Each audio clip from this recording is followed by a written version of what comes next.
Donc je me suis beaucoup investie au démarrage. Je voulais absolument que ses enfants m'aiment et les aimer en retour. Alors je m'arrête ici tout de suite parce que c'est une question récurrente de la part des belles-mères qui est « Est-ce que je dois aimer mes beaux-enfants ?» Moi, je martèle le non. Je sais que ça peut faire réagir, ça peut choquer, mais non, on n'est pas obligé d'aimer ses beaux-enfants pour la simple et bonne raison que l'amour ne se commande pas.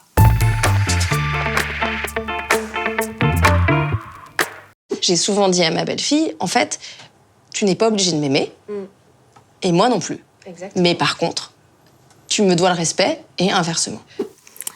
C'est vraiment le respect, le maître mot, et de pouvoir en discuter. Là, ce qui est très joli dans cet extrait, c'est que cette belle-mère puisse le dire, elle puisse le verbaliser sans avoir cette crainte d'être ou rejetée ou d'être jugée. Parfois, on se met des objectifs qui ne sont pas forcément réalistes. Un exemple que j'ai de ma pratique, c'est une belle-mère avec son bel enfant où le matin, il s'obligeait à se faire un bisou pour se dire bonjour. Et donc, c'était une demande de la part du papa. Et au bout d'un certain temps, elle a réussi à le verbaliser, à dire « mais finalement, moi, je suis en train de me forcer dans quelque chose que je n'ai pas envie de faire et je vois que lui aussi se force. » Et ça, c'est vraiment un message absolument important, c'est de se laisser le temps parce que les relations, elles prennent du temps, elles doivent se construire.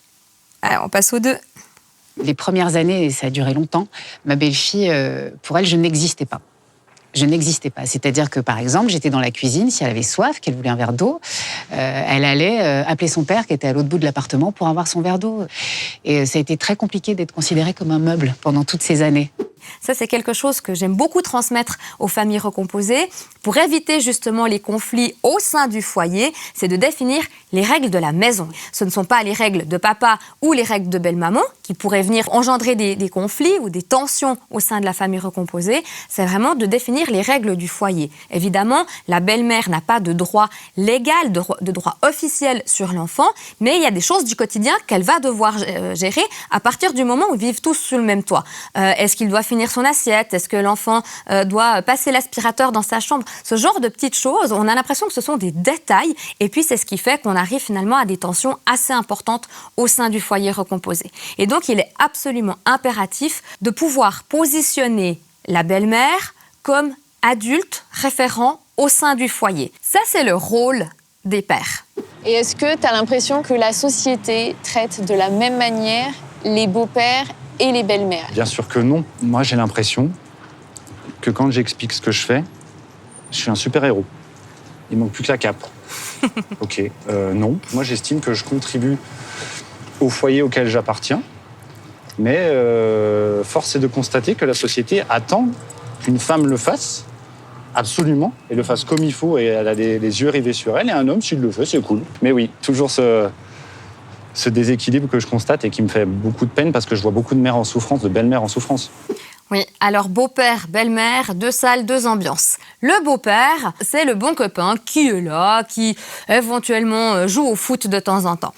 La recherche, elle montre qu'aujourd'hui, ces places, elles ont évolué. On a des beaux-pères qui cherchent à s'investir dans la vie de l'enfant et des belles-mères qui ne cherchent absolument pas à remplacer la mère. Au contraire, elles veulent aussi participer et s'engager dans la vie de l'enfant, mais sans avoir cette espèce d'épée de Damoclès au-dessus d'elle qui est tu dois t'engager comme une mère sans être une mère. On a aussi une absence de normes sociales autour du rôle de la belle-mère et du beau-père qui fait que justement, on est renvoyé à ces images clichés, stéréotypes, et ce qui fait qu'ils doivent un peu réinventer leur rôle un peu dans chaque famille.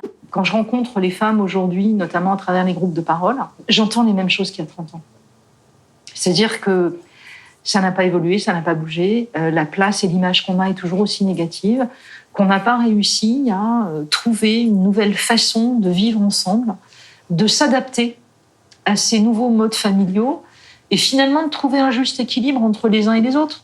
Alors, je la rejoins entièrement, c'est un énorme tabou encore aujourd'hui, la famille recomposée. Il y a déjà cette image de la famille recomposée à problème. Un enfant qui grandit dans une famille recomposée, il a plus de difficultés, il a des problèmes à l'école, il a des problèmes de comportement. Et donc, il reste ce tabou avec des belles-mères qui ont aussi peur de dire qu'elles sont belles-mères parce qu'on a cette mauvaise réputation qui leur colle à la peau et qui découle de ces contes de fées qu'on connaît tous aujourd'hui, Cendrillon, Blanche-Neige, le petit poussin, poussait, etc. On a tout de suite un petit peu cette image de l'horrible belle-mère qui s'entend pas avec ses beaux-enfants, qui est en conflit avec la mère biologique des enfants. Du coup, comme je suis 50% du temps avec eux, je suis très attachée. C'est un peu comme les miens. Et mes soeurs étaient là, pas du tout. C'est pas du tout les tiens. Chacune a sa place. Et je disais, non, les filles, vous pouvez pas me dire ça. Enfin, ils sont malades, je m'en occupe. Il y a un cauchemar la nuit, je me lève. Tu pratiques la parentalité, mais sans la reconnaissance sociale souvent qui va avec. Enfin, c'est très ingrat, quoi. Ouais, c'est ingrat. Effectivement, c'est une place qui est non reconnue. Et c'est peut-être justement tout l'enjeu autour de la famille recomposée, c'est que ces belles-mères n'ont aucun droit sur les enfants. Des beaux-parents qui se sont engagés dans l'éducation de l'enfant, qui ont pris du temps avec eux, qui se sont engagés émotionnellement, pourraient du jour au lendemain ne plus avoir accès à l'enfant. Et c'est aussi pour ça que parfois elles sont sur la retenue. Si j'estime que mon couple n'est pas suffisamment stable, suffisamment solide, je ne vais pas m'engager dans la relation avec l'enfant parce que si le couple se sépare, eh bien la relation avec l'enfant aussi s'arrête. Vraiment, j'ai aucun souvenir de me dire elle va me piquer ma place. De toute façon, ma place, je l'avais. Et puis après, quand j'ai appris à te connaître, encore plus. Et puis maintenant, avec toutes les années, on sait qu'on se complète et ce que t'apportes à Eléa, je lui apporterai jamais et inversement. L'enfant n'oublie absolument pas, n'oublie jamais qui est son parent. Sa loyauté ira toujours envers son parent biologique. Et donc, de pouvoir envisager la belle-mère comme une personne ressource, complémentaire pour l'enfant, c'est tout bénéfice. Je trouve cet extrait aussi un peu paradoxal parce que finalement, on a l'impression que bien s'entendre, ça veut dire faire des événements ensemble, ça veut dire partager les anniversaires. Pas forcément. Bien s'entendre, c'est ne serait-ce que dire à l'enfant, l'autoriser à avoir une certaine affection pour la belle-mère et pouvoir se rassurer aussi en tant que parent qu'on ne va pas être remplacé dans le cœur de l'enfant parce qu'il y a un adulte de référence supplémentaire. Il faut le voir comme un ajout, une complémentarité, quelque chose de vraiment positif pour l'enfant. Et nous, on a un souvenir justement de notre belle-mère, Olivia. Elle est trop bien parce qu'elle nous accompagne, elle est de bons conseils, elle fait une bonne analyse. C'est peut-être aussi parce que tu avais justement le détachement, un tout petit peu plus, tu vois, tu avais plus de recul qu'un parent direct. Oui, bien sûr. C'est pour ça que d'ailleurs encore aujourd'hui, on t'appelle de temps en temps pour avoir des conseils. Oui, j'adore. C'est ma passion dans la vie, donner des conseils. Au même titre que serait un grand-parent, un oncle, une tante, un parrain, un adulte de référence supplémentaire, c'est toujours bénéfique pour l'enfant. Et on voit que même à l'âge adulte, il continue d'avoir cette référence auprès de sa belle-mère.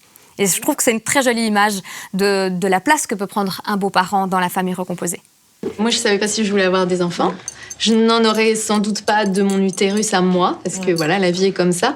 Mais en tout cas, moi, ça m'a montré qu'on peut aimer follement un enfant qui n'est pas à nous, quoi. C'est ça. C'est ça. On peut les aimer. On a le droit. Et on prend la place de personne. On est un plus. Elle a tout dit. On prend la place de personne. On peut les aimer. Et puis, ce qui est aussi intéressant dans cet extrait, c'est la question de est-ce que je peux endosser un rôle de parent si je n'ai pas d'enfant moi-même. Dans notre société, on a parfois cette idée que l'instinct maternel va venir un petit peu tout faire et qu'une femme qui n'a pas eu d'enfant biologique n'a pas cet instinct et donc par extension ne saurait pas s'occuper d'enfants. Alors évidemment, on n'a pas besoin d'avoir mis des enfants au monde pour savoir s'en occuper très bien. C'est pas une question de savoir-faire ou de savoir-être, c'est vraiment dans quelle mesure en tant que belle-mère, elle peut se sentir autorisée à intervenir dans la vie de l'enfant, à prendre soin de l'enfant ou non. Et là, c'est plutôt une question de compromis, de collaboration, de coopération entre le parent et le beau-parent. Et je constate une chose, c'est que soit les parents s'entendent hyper bien, et c'est un problème pour la nouvelle compagne, soit les parents s'entendent hyper mal, et c'est un problème pour la nouvelle compagne. Ça, c'est aussi un peu une nouveauté, j'ai l'impression, c'est qu'on a tellement martelé l'importance de bien s'entendre après la séparation pour le bon développement de l'enfant, ce qui est tout à fait vrai d'ailleurs, et que j'encourage. Mais des fois, c'est poussé un petit peu à l'extrême.